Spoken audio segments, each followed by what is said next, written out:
Bonjour ma chaîne YouTube, comment allez-vous? C'est toujours pour moi un plaisir de venir faire une vidéo de motivation. Je suis Béatrice Infene, fondatrice de MML. Mon mari me localise, une plateforme de formation, une plateforme d'édification pour les femmes qui ne sont pas encore mariées et qui sont désespérées souvent. Je les motive beaucoup, je leur enseigne comment rentrer dans le mariage comme des princesses. Je les enseigne pourquoi le mariage existe. Je les encourage à savoir qu'elles sont créées, elles sont tirées de la côte de l'homme et elles repartiront à la côte de leur époux. Pourquoi? Parce qu'il y a un homme qui est destiné à elles spécialement et cet homme est encore là, cet homme est juste là. Il faut être prête, il faut se préparer afin que tu sois une femme qui doit attirer un homme comme toi. Tu ne peux pas être une femme pleurnicheuse et tu vas attirer un mari fort. Tu attires qui tu es. Tu ne peux pas être une femme qui est dépendante affectivement, qui est dépendante émotionnellement et tu vas attirer un homme fort. Mais on attire qui on est. Alors, je ne peux pas les femmes être des épouses fortes. Je ne peux pas les femmes à sortir de leur dépendance affective, de leur dépendance émotionnelle. Quand tu vis une dépendance émotionnelle, ça risque de te pousser à commencer une relation, même quand tu n'es pas prête pour pouvoir commencer une relation. Alors là, tu risques de rentrer dans une relation et tu vas souffrir. Tu vas attendre de l'homme. Et pourtant, c'est toi qui es créé pour rendre l'homme heureux, mais tu risques d'attendre que l'homme te rende heureuse. Et là, c'est les problématiques de beaucoup de femmes. Je travaille avec les femmes pour pouvoir les aider à sortir de la dépendance affective, à se préparer d'abord parce que j'ai souffert de la dépendance affective. Lorsque j'avais eu à rater ma première relation de fiançailles après 8 ans de fiançailles, je ne me suis pas préparée et donc pour moi, tout ce que je voulais, c'était que ça soit un homme qui vienne pour me rendre heureux. C'est un homme qui doit rentrer dans ma vie pour me rendre heureux. Et pourtant, j'avais tout. J'étais une femme d'affaires. Je faisais beaucoup de business. Ce n'est pas l'argent qui me manquait, mais c'était plutôt l'amour qui me manquait. Hey, la femme, l'amour ne te manque pas. Il y a une personne qui t'a créé et cette personne, c'est Dieu. Il est amour. La Bible dit Dieu est amour. Et la Bible, Dieu a plutôt créé la femme avec beaucoup d'amour, beaucoup d'attention. Donc, elle ne demande pas l'amour à quelque part. Elle est créée pour donner de l'amour. Alors, aujourd'hui, je viens pour te parler de la dépendance affective. Comment sortir de la dépendance affective? Et pour que tu puisses sortir de la dépendance affective, il faut d'abord que tu identifies les symptômes. Si tu n'identifies pas les symptômes, tu ne peux pas savoir comment faire pour t'en sortir. Il se peut que je fasse cette vidéo en 3 ou 4 séances de vidéo. Donc, je vais commencer aujourd'hui à parler avec toi de comment sortir de la dépendance affective. Maintenant, on va identifier les symptômes. Je sais, comme je te disais tout de suite, c'est le problème de beaucoup de femmes, mais elles ne le savent pas. Quand je vivais la dépendance affective, alors quand je sortais de la dépendance affective, tout à l'heure, je n'avais pas bien arrangé mon... Non, il ne faut pas dire ça.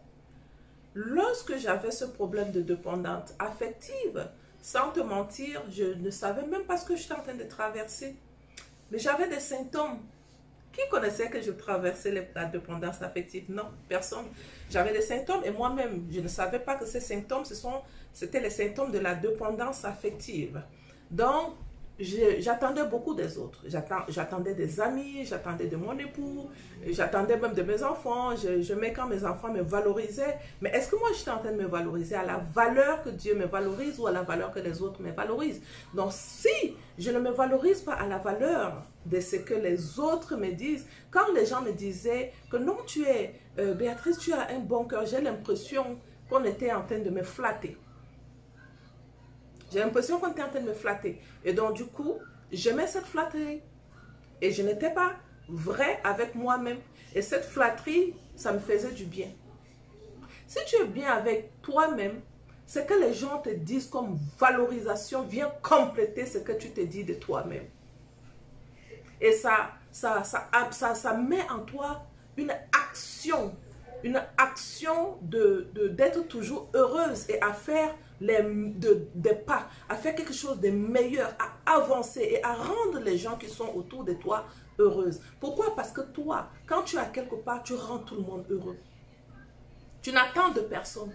Tu n'attends pas, tu donnes et tu donnes sans attendre en retour. Ça, c'est le signe de quelqu'un qui n'est pas dépendante affective. Alors aujourd'hui, comme je te disais tout à l'heure, les symptômes de la dépendance affective, aujourd'hui on va voir au moins ces 5 symptômes de la dépendance affective. On va commencer par la peur d'être rejeté ou d'être abandonné. Tu as peur si tu ne fais pas ce que l'autre souhaite, il ne va pas rester avec toi. Et ça c'est le propre des femmes. Surtout pour les jeunes filles qui ne sont pas encore mariées. Elles vivent ça, elles pleurent, que ce soit avec un fiancé ou bien un copain, que ce soit avec les amis simples. Et tu supportes tout. Tu supportes ce que tu ne devais même pas supporter. Tu supportes les mots durs qu'on te dit. Non.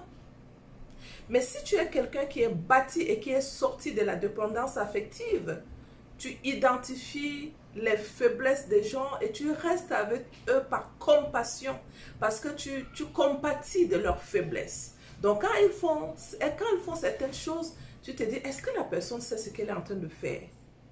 Et tu fais la remarque à la personne dans l'amour. Tu as la facilité de la communication, pas dans la colère, pas une communication émotionnelle, mais une communication qui est basée sur l'affection. Ça t'amène à parler clairement, calmement, et les gens aiment ta compagnie. Pas les genres de personnes, dès que tu lui fais une remarque ou bien dès que tu fais quelque chose qui ne lui plaît pas, elle se met en colère avec des émotions qui sont négatives. Ça, ce sont des gens qui sont en train de vivre les blessures de l'âme. Donc, ici, elle vit par exemple les blessures de l'abandon, elle vit les blessures des rejets et elle s'attache aux gens parce qu'elle ne veut pas être rejetée, elle ne veut pas être abandonnée.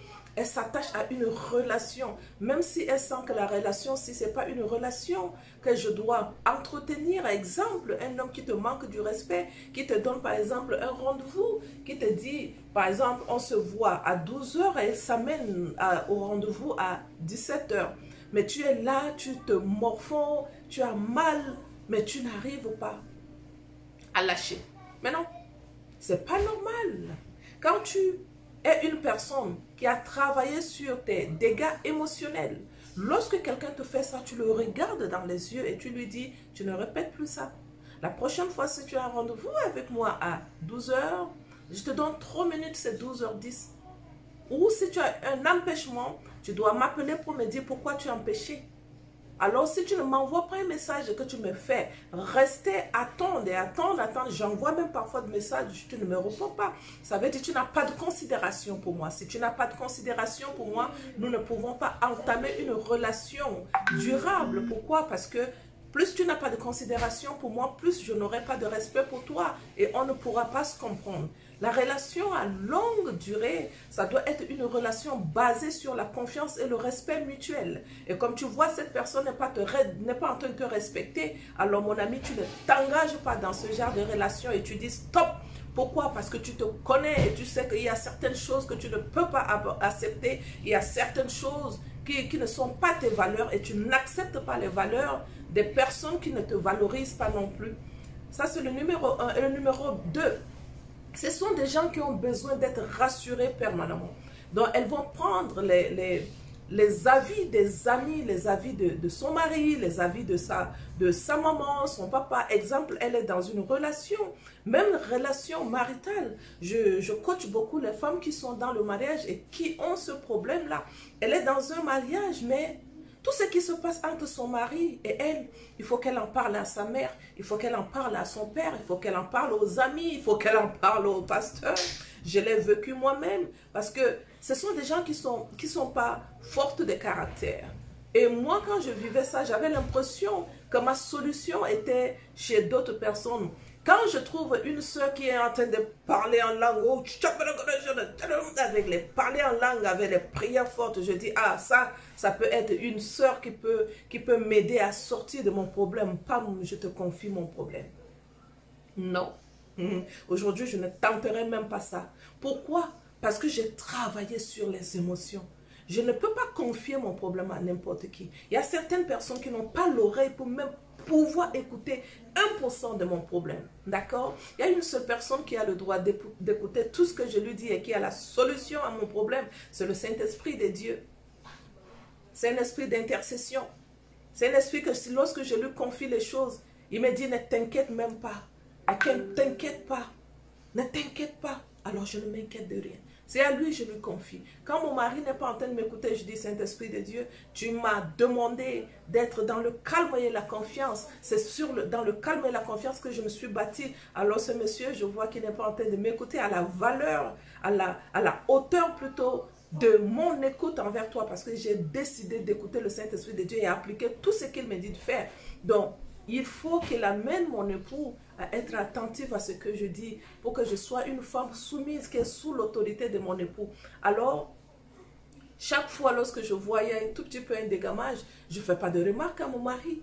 Je sais à qui je peux faire la remarque. Cet esprit de Dieu, je vois que la décision que mon mari est en train de prendre, c'est une décision qui ne peut pas arranger ma famille. C'est une décision qui ne peut pas nous amener loin. Je ne suis pas d'accord avec son idée, mais tu me demandes d'être une femme qui est sous son autorité. Alors c'est lui qui est à la tête de ma famille, c'est lui qui est le chef de la famille. Donc toutes les décisions qu'il prend, je ne suis pas censée discuter de ces décisions. Je suis une conseillère, je suis une aide. Mais j'ai donné mon avis, il n'a pas accepté mon avis, mais je sais s'il fonce sur le chemin sur lequel il est en train d'aller, il se peut que ça nous amène dans la dérive totale. Alors va en rêve, en songe, parle-lui.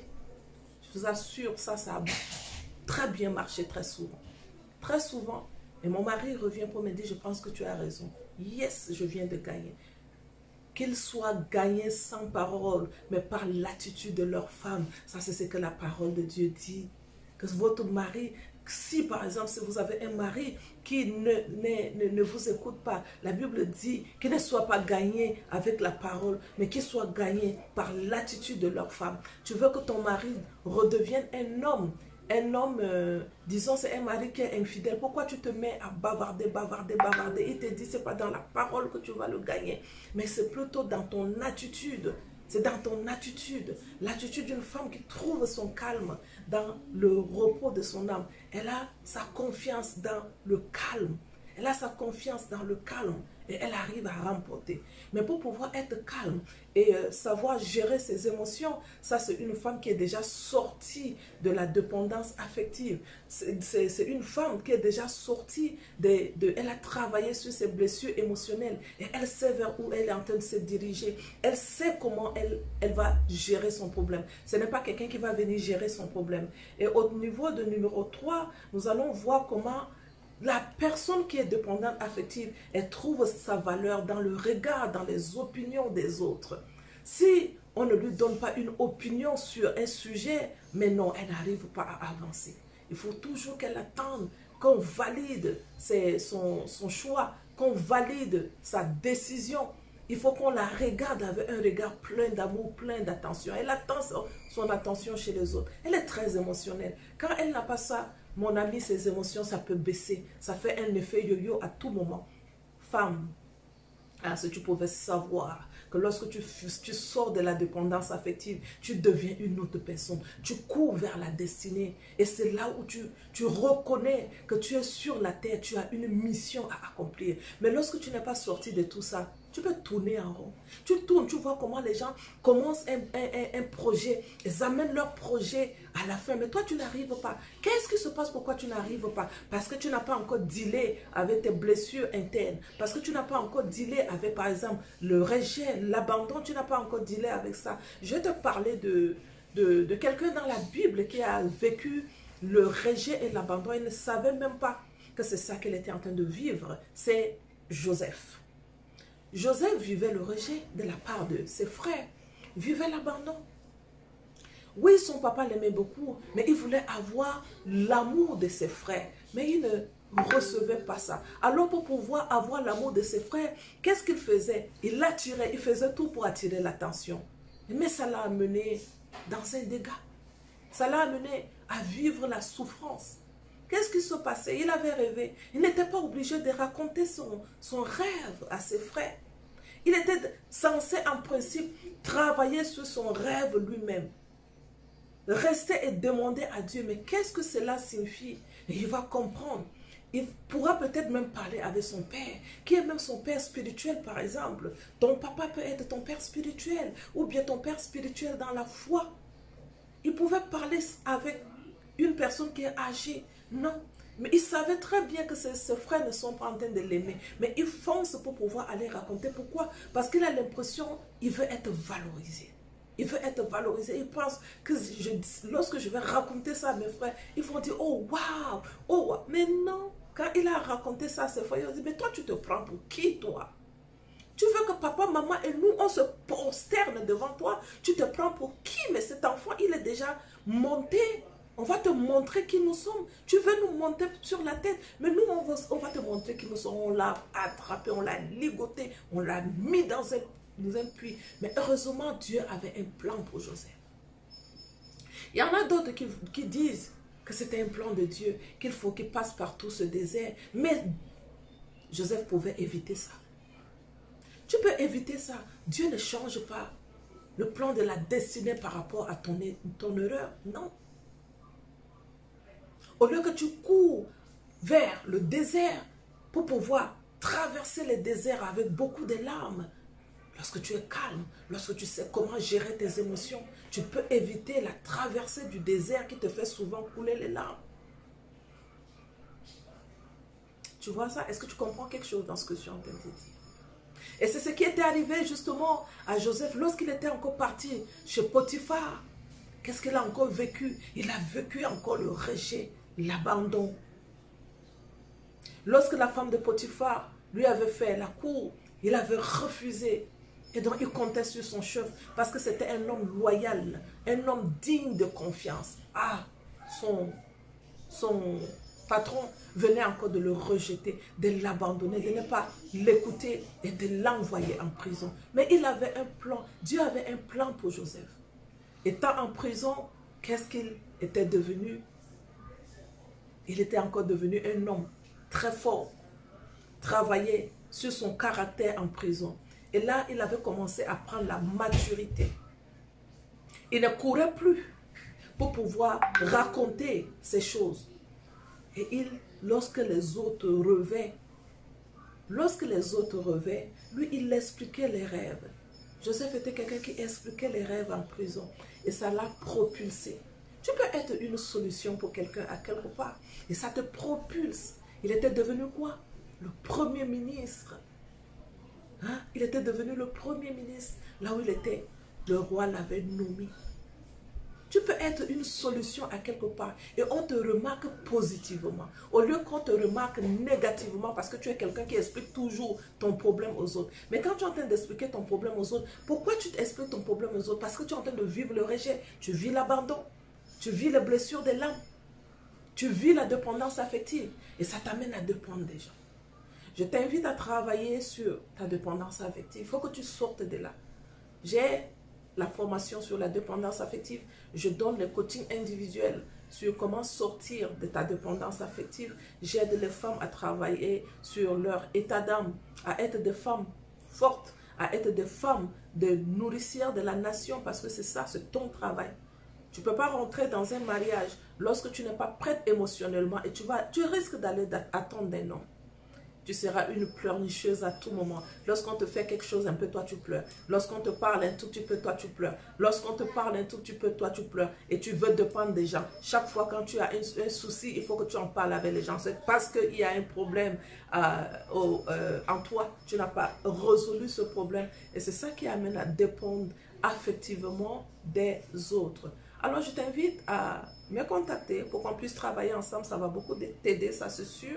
Mes coachings sont des coachings de 1 à 2 mois. Lorsque tu finis dans ce coaching, tu sors, tu n'es plus celle que tu étais venue. J'ai vécu ça. Je sais que ça fait souffrir les femmes. J'ai vécu, ça m'a pris 12 ans de pleurs inutiles. Et ça t'amène à rendre l'homme pas bien. Tu es le bonheur de l'homme, mais tu risques d'être plutôt une épine dans le mariage pour l'homme. Et ça le rend malheureux, ça rend les enfants malheureux, c'est pas bon. Alors, aujourd'hui, je suis une femme par la grâce de Dieu qui a pu surmonter tous ces mal-être. Mais comment j'ai pu pour le surmonter? C'est parce que j'avais le regard fixé vers ma destinée. Je suis sur cette terre, je dois savoir pourquoi je suis sur la terre. Ma raison d'être sur la terre, je ne peux pas repartir sans que je sois une aide pour les autres. Non. J'ai un appel sur ma vie et je dois accomplir ma mission avant que je ne puisse repartir vers mon Père. Et je travaille très fort pour accomplir ma mission. Bienvenue dans mon équipe, bienvenue dans le groupe de femmes que j'ai déjà eu à former. Plus de 1500 femmes sont déjà formées aujourd'hui par la grâce de Dieu. Je continue mon travail et je bénis le Seigneur et je veux que les nombres soient incomptables, comme le sable de la mer. Et je pense que par la grâce de Dieu, on peut arriver. Que Dieu te bénisse, que la grâce t'accompagne, que la grâce te localise. Si tu n'es pas encore marié, je descends ma robe d'une épouse sur toi, afin que la grâce d'une épouse puisse te visiter puissamment. Parce que tu es créé pour être une épouse glorieuse, une épouse qui répond à Dieu en accomplissant la mission que Dieu t'a confiée, être un bonheur pour l'homme, être un bonheur pour l'homme, être un bonheur pour l'homme. Même si tu pleures, tu restes toujours un bonheur pour l'homme. Sois forte et je te souhaite de passer une très belle journée. Merci beaucoup, bye.